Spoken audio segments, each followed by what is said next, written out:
रयत शिक्षण संस्थेचे राव बहादूर नारायणराव बोरावके महाविद्यालय श्रीरामपूर, मी प्राध्यापक विश्वनाथ उंद्रे आपलं या व्हर्च्युअल सत्रामध्ये सहर्ष स्वागत करीत आहे।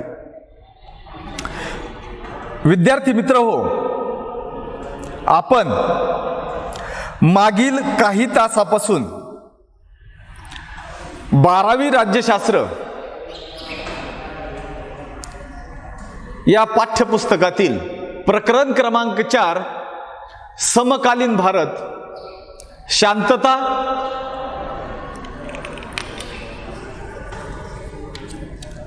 स्थैर्य आणि राष्ट्रीय एकात्मतेसमोरील आव्हाने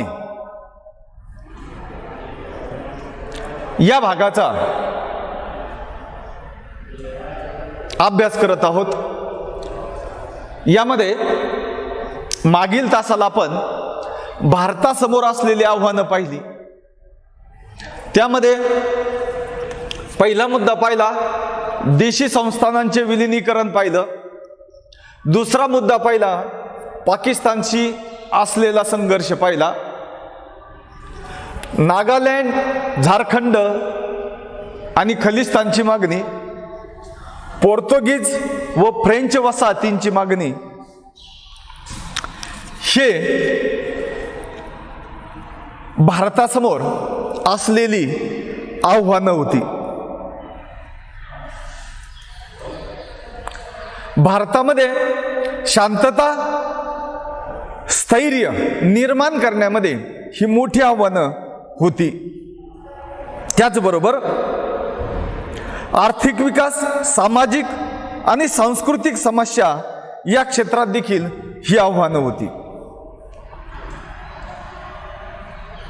याबरोबरच भारताच्या सामाजिक आर्थिक प्रगतीच्या आड येणाऱ्या स्थैर्य, शांततेच्या प्रश्नाशी जे निगडित गोष्टी आहेत त्या भागाचा देखील आपण यामध्ये अभ्यास करणार आहोत। राष्ट्रनिर्मिती आणि राष्ट्रीय एकात्मतेच्या प्रक्रियेमध्ये देखील काही आव्हानं असलेली आपणास दिसून येतात, आव्हानं निर्माण करतात। त्यामध्ये पहिला मुद्दा आहे जम्मू काश्मीरमधील सीमावाद, हा देखील आपण कालच्या तासाला बघितलेला आहे। त्यानंतरचा पुढचा मुद्दा आहे डाव्यांचा उग्रवाद। आता डाव्यांच्या काही प्रदेशामध्ये डाव्यांच्या उग्रवादाने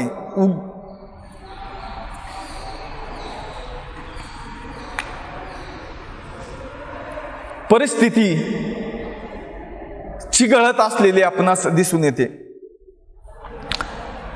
मग नक्षलवादी चळवळ ही माओवादी चळवळ किंवा डाव्यांची उग्रवादी चळवळ म्हणून ओळखली जाते। या चळवळीला शेतमजूर, दलित आणि आदिवासी लोकांचे समर्थन होते। ही चळवळ विशेषतः शहरी भागात, विशेषतः कामगार वर्गात पसरलेली आपणास दिसून येते। ज्या ठिकाणी अन्याय होतो, शोषण होते किंवा त्या भागातील जनतेची अशी भावना निर्माण होते की राज्याचं आपल्याकडं दुर्लक्ष झालेलं आहे। ज्यावेळेस अशी जनतेच्या मनात भावना निर्माण होते त्यावेळेस उग्रवादी चळवळ, या चळवळी, उग्रवादी चळवळ, नक्षलवादी चळवळी यशस्वी होताना आपणास दिसून येतात।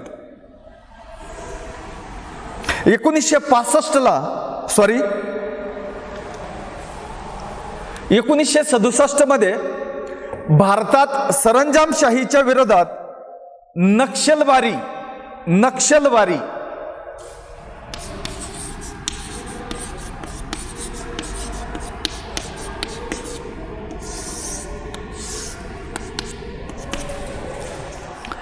नक्षलवारी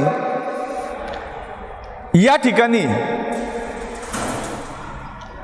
आंदोलन चारू मुजामदार यांच्या नेतृत्वाखाली करण्यात आले.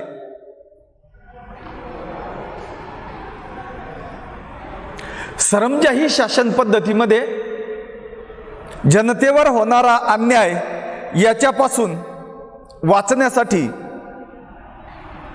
सरंजामशाहीच्या विरोधात या ठिकाणी आंदोलनं सुरू झाली.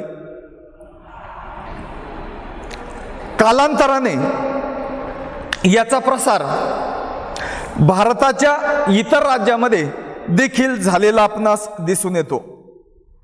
1980च्या दशकात ह्या चळवळीने उग्र रूप धारण केलं आणि पुन्हा जोमाने उदयाला आलेले आपणास दिसून येते. 2004 मध्ये पीपल्स वॉर ग्रुप ही आंध्र प्रदेशातील संघटना आणि भारतीय माओवादी केंद्र या बिहार आणि परिसरात असणाऱ्या संघटना एकत्र आल्या व त्यांनी कम्युनिस्ट पार्टी ऑफ इंडिया या पक्षाची स्थापना केली. आणि ही राजकीय संघटना किंवा हा राजकीय पक्ष कालांतराने राजकीय प्रक्रियेमध्ये सक्रिय झालेला आपणास दिसून येतो. हे जे जहालवादी गट आहेत, हे जहालवादी गट रेल्वे, वीज, रस्ते आणि दूरसंचार या ज्या पायाभूत सुविधा आहेत, या पायाभूत सुविधांपासून किंवा पायाभूत सुविधा उपलब्ध करून देण्यामध्ये हे डावे गट अडथळे आणण्याचं काम करत असतात.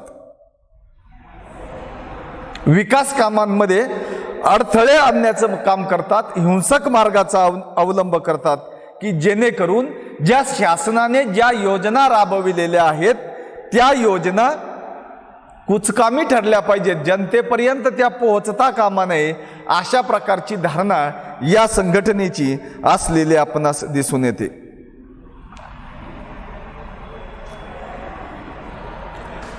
जंगलं किंवा दुर्गम प्रदेशात दळणवळणाची साधनं नसणे, त्यामुळे त्या ठिकाणी सक्षम सुरक्षा व्यवस्था पोहोचू शकत नाही आणि याच भागामध्ये या नक्षलवादी लोकांचा वावर मोठ्या प्रमाणात असलेला आपणास दिसून येतो.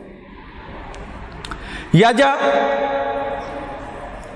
नक्षलवादी किंवा तत्सम संघटना ज्या आहेत, या ज्या नक्षलवादी संघटना आहेत, माओवादी संघटना आहेत, या संघटना 6 वर्षाच्या मुलांचा देखील या गटामध्ये सहभागी करून घेतात. स्वइच्छेने ते येत नसेल तर बळजबरीने त्यांना या सैनिकी गटात सहभागी करून घेतात किंवा त्यांचे अपहरण करतात. आणि हे जे लहान मुलं आहेत, लहान मुलं ज्यांना सक्तीने या संघटनेत सामील करून घेतलं जातं, सैनिक गटात सहभागी करून घेतलं जातं किंवा ज्यांचं अपहरण केलं जातं, हे सर्व लोक, या सर्व लहान मुलांचा वापर या दहशतवादी किंवा नक्षलवादी यांचा वापर टपाल पोहोच करणे किंवा माल पोहोच करणे, माहिती काढणे, स्फोटकं पेरणे या कामासाठी यांचा वापर केला जातो. आणि त्यांचा वापर करून या संघटना आपला हेतू साध्य करण्याचं काम करत असतात. या दहशतवादी संघटनेचे काही व्यापक डावपेच असतात.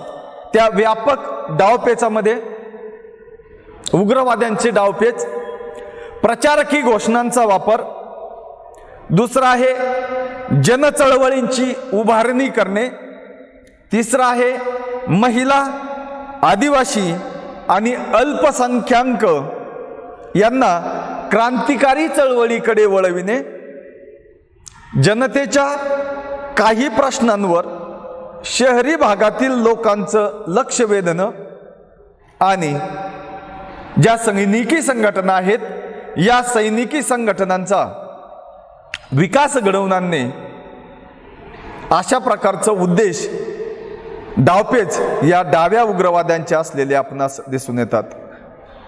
आणि त्यामुळे या ज्या संघटना आहेत या संघटना राष्ट्रीय एकात्मतेच्या प्रक्रियेमध्ये देखील आव्हानं निर्माण करताना दिसून येतात. त्यानंतरचा पुढचा मुद्दा आहे दहशतवाद.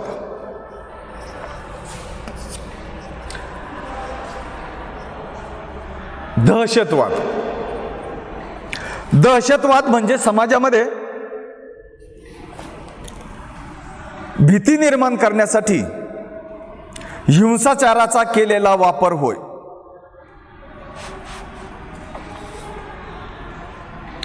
हा जो दहशतवाद आहे हा दहशतवाद जाणीवपूर्वक हेतुपुरस्कर एखाद्या राजकीय हेतूने प्रेरित होऊन एखाद्या विशिष्ट भागात अशा प्रकारचा हल्ला केला जातो.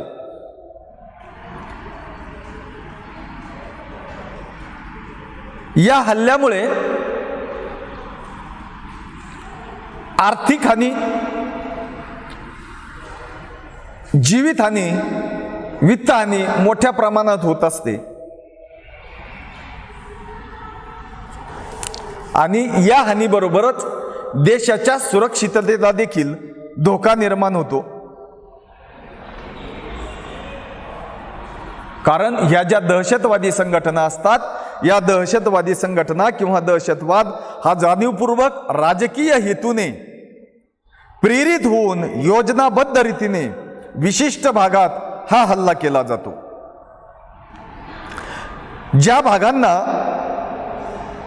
ज्या भागावर हा हल्ला केला जातो त्या भागांना सॉफ्ट टार्गेट असं म्हणतात. नागरी लक्ष्यांना सॉफ्ट टार्गेट असं म्हणतात. मग सॉफ्ट टार्गेट मध्ये कोणकोणता भाग येतो तर त्यामध्ये एसटी स्टँड, रेल्वे स्टेशन, सिनेमागृह, मोठमोठे मॉल्स, बाजार आणि सगळ्यात महत्त्वाचं म्हणजे ज्या ठिकाणी जास्तीत जास्त गर्दी असते अशा ठिकाणी हे सॉफ्ट टार्गेट किंवा हे दहशतवादी लक्ष करत असतात. दहशतवाद हा युद्धाचा एक प्रकार आहे. याला असममित युद्धतंत्र असं म्हणतात. कारण या युद्धामध्ये हल्ला करण्याची किंवा हिंसाचाराची निश्चित अशी पद्धत नसते. पारंपरिक दहशतवाद हा राज्य केंद्रित होता, तर काही विशिष्ट लोक त्यांच्या हक्कासाठी राज्याविरोधात लढत होते. उदाहरणार्थ LTTE ही तामिळवाद्यांची संघटना श्रीलंकेतील तमिळ लोकांच्या हक्कासाठी लढत होती.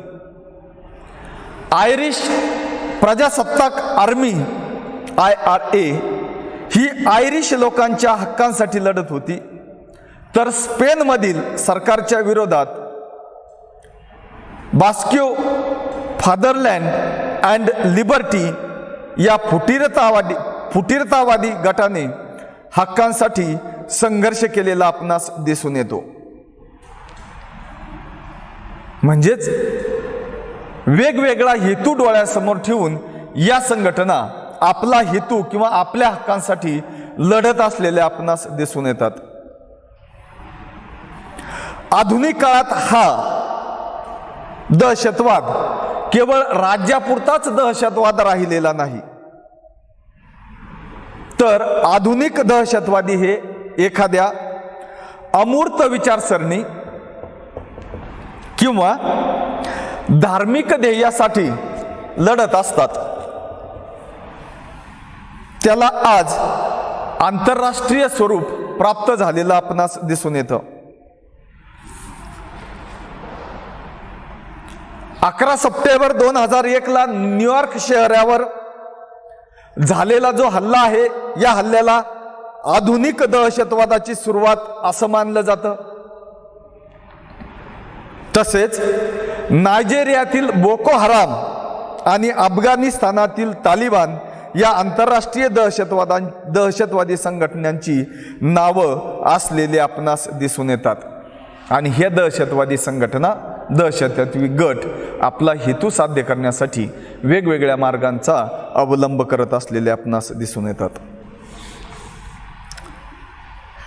भारतात जे काही दहशतवादी हल्ले झाले आहेत त्याची थोडक्यात माहिती सांगतो.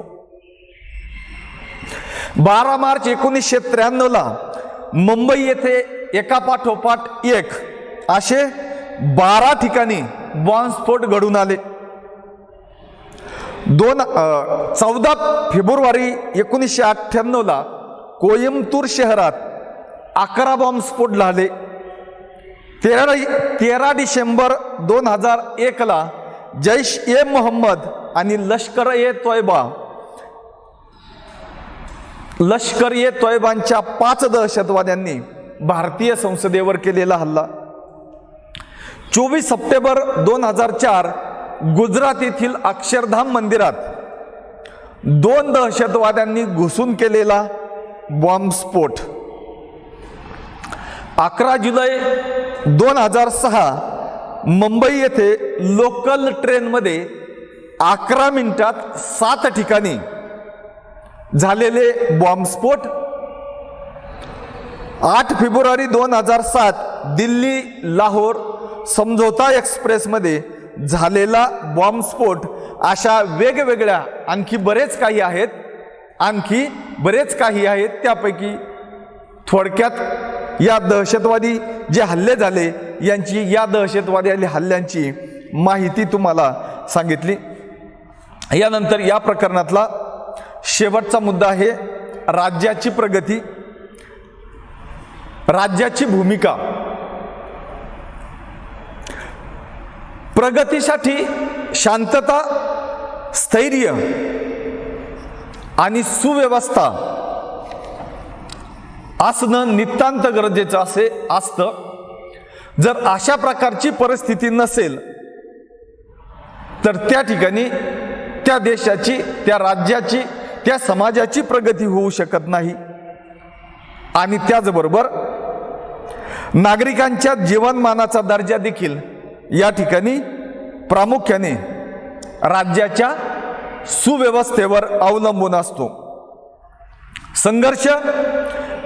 संघर्ष निवारण आणि सुव्यवस्था राखणे यामध्ये अतूट संबंध आहेत. जर जे संघर्ष आहेत ते संघर्ष शांततामय मार्गाने योग्य पद्धतीने जर हाताळले गेले तर राज्याच्या सुव्यवस्थेला आणि स्थैर्याला कमीत कमी धोका पोहोचत असतो.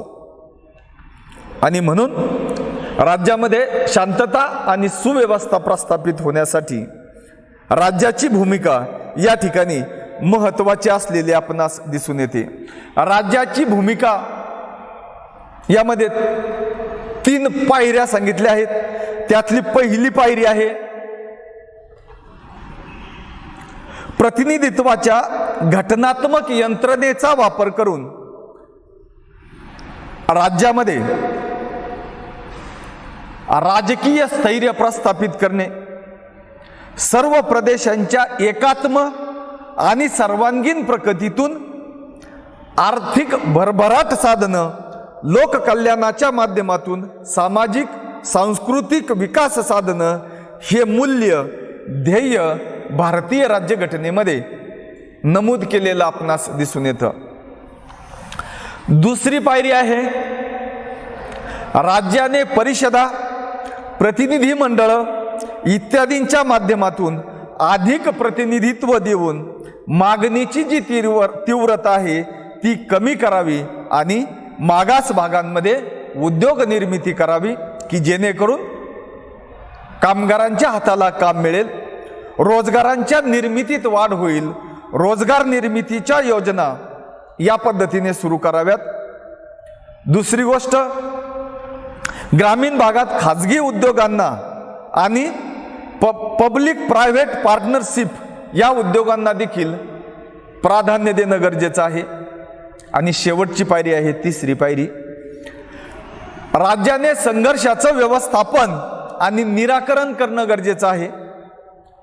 हे करत असताना गरजेनुसार बळाचाही वापर झाला पाहिजे, म्हणजेच लष्कर किंवा पोलीस बळाचा वापर झाला पाहिजे. त्याचबरोबर विकास मंडळं स्थापन करावी, त्यासाठी सरकारने, केंद्र सरकारने आर्थिक मदत द्यावी आणि प्रादेशिक स्वायत्तता देण्यासाठी ही जी स्वायत्तता मंडळ स्थापन करावी. अशा प्रकारच्या 3 स्टेप, 3 पायऱ्या या ठिकाणी सांगितलेल्या आपणास दिसून येते आणि यामध्ये राज्याची भूमिका महत्त्वाची असलेली आपणास दिसून येते. अशा पद्धतीने आपण 4थं प्रकरण या ठिकाणी संपवलेलं आहे.